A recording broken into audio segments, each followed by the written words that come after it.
Hey, deserving listeners, this is part 3 in which I'm reacting to the Meghan and Harry interview with Oprah.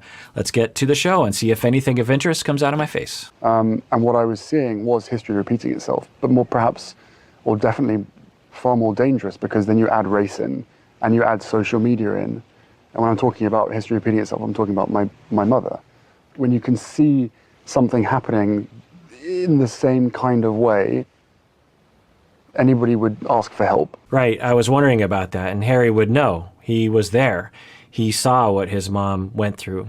He knew what his mom went through. He saw what the press can do to a human being. He saw what the royal family can do to someone. He saw it firsthand, and he saw it being done to his wife, and he saw the toll that it took on her. And then he's saying, and you add in social media, and you add in race, you add in the fact that she is a foreigner, and I did not want that to happen. I didn't want the same thing that happened to my mom happen to my wife, and so that's interesting. And kudos, 2 thumbs up, really, to the two of them.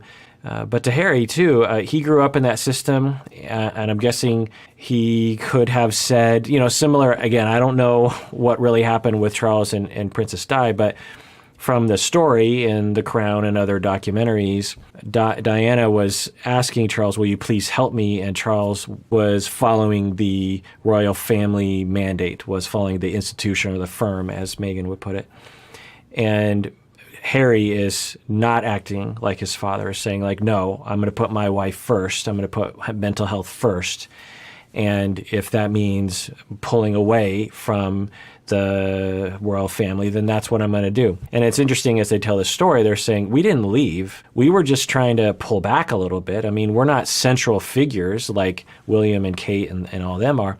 So can we just scale back a little bit? We want to be a part of the thing, but we just don't want to be that much a part of the thing. We need a breather. And then it sounds like they were sort of escorted out in a certain way. It's interesting. Part of, especially when you know there's a relationship there that they could help and share some truth or call the dogs off, whatever you want to call it. So to receive no help at all and to be told continuously, this is how it is. This is just how it is. We've all been through it. And I think the biggest... Okay, that's interesting. I wonder if it's not necessarily overt racism or racism that is conscious to the system that they were in, but privilege. It's well documented and well understood that when you come from a place of privilege and you don't educate yourself and you don't learn about the experience of other groups of people, that you just assume everyone is treated the way that you're treated. And I don't know, but just completely speculating here, that maybe the institution, they're like, yeah, we get a lot of negative press. We've all been there. Meghan isn't any different. But that's a privileged place of, yes, we've all been there, but we haven't been a foreigner who is a person of color. That makes it exponentially worse, perhaps, for Meghan. And from your privileged place, you'd be like, I don't understand what the big deal is. Why is she so concerned about it? And so they just applied. It's like, look, Kate went through this, William went through this, Elizabeth went through this, Charles goes, everyone goes through this, and they don't understand what it's like for a person of color to go through it. That's ignorance born from privilege. It's a well-known phenomenon that happens a lot. So I wonder if that's what they were running into. I don't know. Maybe they'll talk about it. I've spent many years doing the work and doing my own learning. But my upbringing and the system of which I was brought up in and what I've been exposed to, I wasn't aware of it to start with. But my God, it doesn't take very long to suddenly become aware of it. So good for Harry. 2 thumbs up for him. He's saying what I was suspecting is in our pocket of the world, our very small, weird pocket of the royal family, we didn't really understand what it's like for people of color. And I didn't even think it would happen. I didn't predict it. And then when I saw it firsthand, because my wife is experiencing it and she was telling me about what it felt like to go through that, my God, I understand now the amount of racism that is in our society and how horrible it can be for a person of color. And so if Harry didn't know about it, then we could assume the rest of the family didn't know about it either because of their place of privilege. And Harry just happened to be close enough to really hear it, to understand it, and the rest of the family didn't understand it because they weren't close enough to Meghan, or they didn't care to get close. I guess I was ashamed of admitting it to them. Oh. And I don't know whether they've had the same feelings or thoughts. I have no idea. It's a very trapping environment that a lot of them are stuck in. You were ashamed of admitting that Meghan needed help. Yeah. So, on one hand, that's terrible for Harry that he would be made to feel ashamed of coming forward with something like that by family, by society. But also, you have to feel for Meghan that she has a husband who is ashamed of her problems and is ashamed to the point where he is silencing himself. And I'm guessing Meghan really wanted him to step up in that way. So, yeah. And this isn't strange. It's not just in the royal family that this happens. This happens all the time. We stigmatize people who suffer. So many people are suffering from mental illness, from mental disorders, from conditions, from stress, from suicidality, from depression, anxiety. Health anxiety is going through the roof right now for obvious reasons.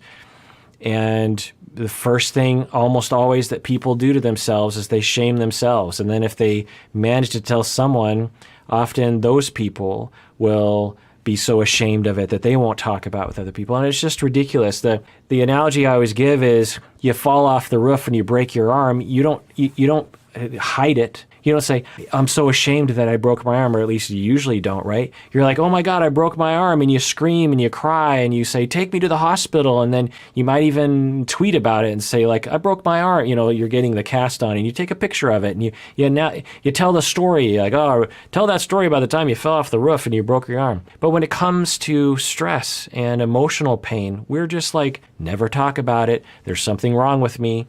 So we have a completely broken society. I don't know about the rest of the world. It sounds like the UK might be similar to the United States. We just have a completely backward society. We think, oh, it's 2021 and we have all these smartphones and we're going to space. You know, we have all this technology.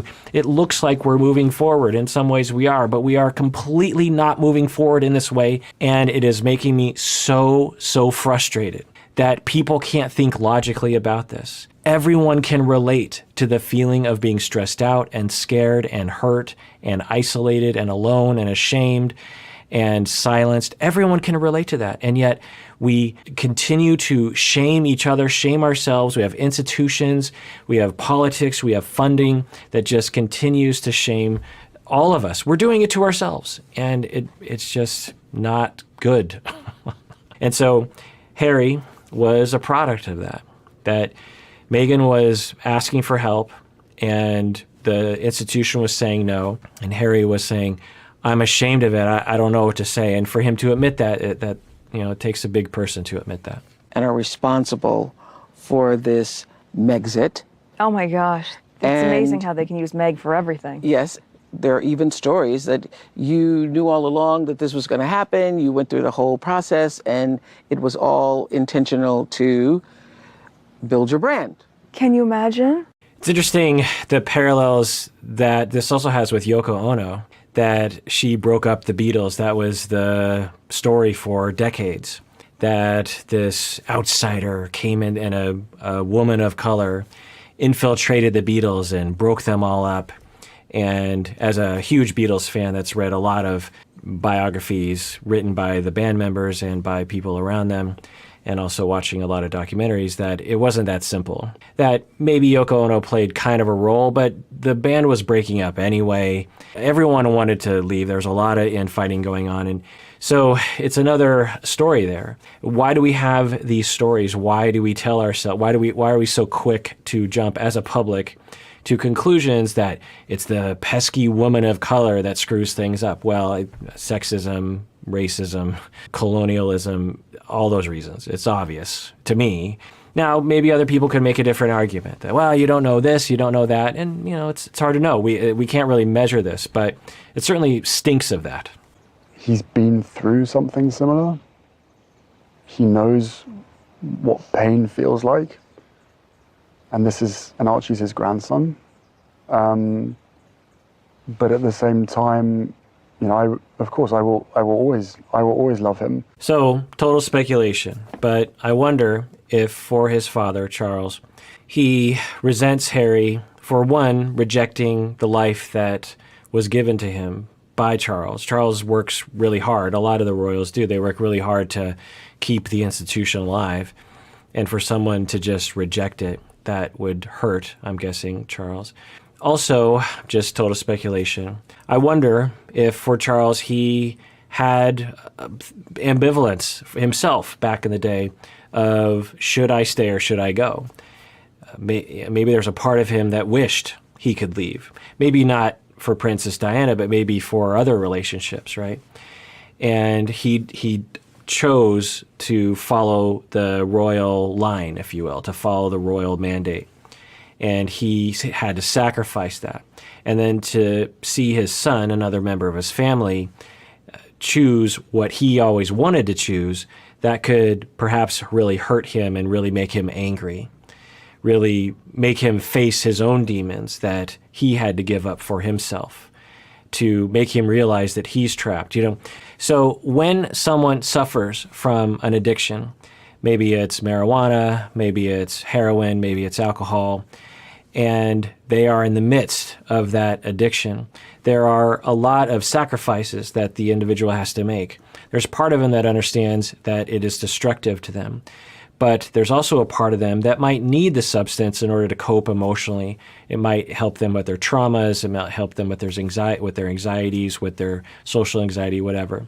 And so they make a deal with the devil and they say, I'm going to go into denial about the destructive parts of this substance abuse because I need it so much, and I need to get rid of those thoughts. I need to go in denial of those thoughts. And so when those suffering individuals interface with someone else, let's say someone else comes along and they also drink, but sometimes they say, you know what, I don't feel like, so, you know, you take two people, you take the person who absolutely needs alcohol every day, and they have a friend who drinks sometimes, but then one day this friend says, I don't want to drink alcohol that much anymore. There's too many downsides to drinking. Well, you would imagine that this person would be like, well, whatever, it's your life. But sometimes for this person who is suffering from the addiction, hearing someone else come to that crossroads and think about it and say, this substance actually is bad for me, and I think I'm not going to go down the road of use and denial. I'm going to go down the road of self-preservation and health. And the idea of that can be very threatening to this person, so much so that this person might yell at the person or control the person or try to get the person to drink again. And you might say from the outside, it's like, well, who cares? Why does this person care so much about this other person? Well, because when they witness someone else making that choice for themselves, it challenges the very foundation of their life. To watch someone else make a choice for health and non-denial, they now have to face themselves. All their denial and all their attempts to keep that at bay are now being shattered, and they don't know what to do with that. It's very scary to the individual. And so instead of dealing with that, because it's a lot of suffering, they'll just attack the other person. So I wonder if for Charles, he has that ambivalence, and he always has, particularly when he was younger, and he had to go into denial about it. He had to buy in to the propaganda, and to see someone else in the family, particularly his own son, decide to go, you know what, I'm going to do something that's going to self-preserve. I'm going to take the healthy road. To watch someone do that, it can actually make you wonder about your own foundation of your life. It might make you question, did you make a mistake? It might make you question, did I wrong Diana? Was that partially my fault?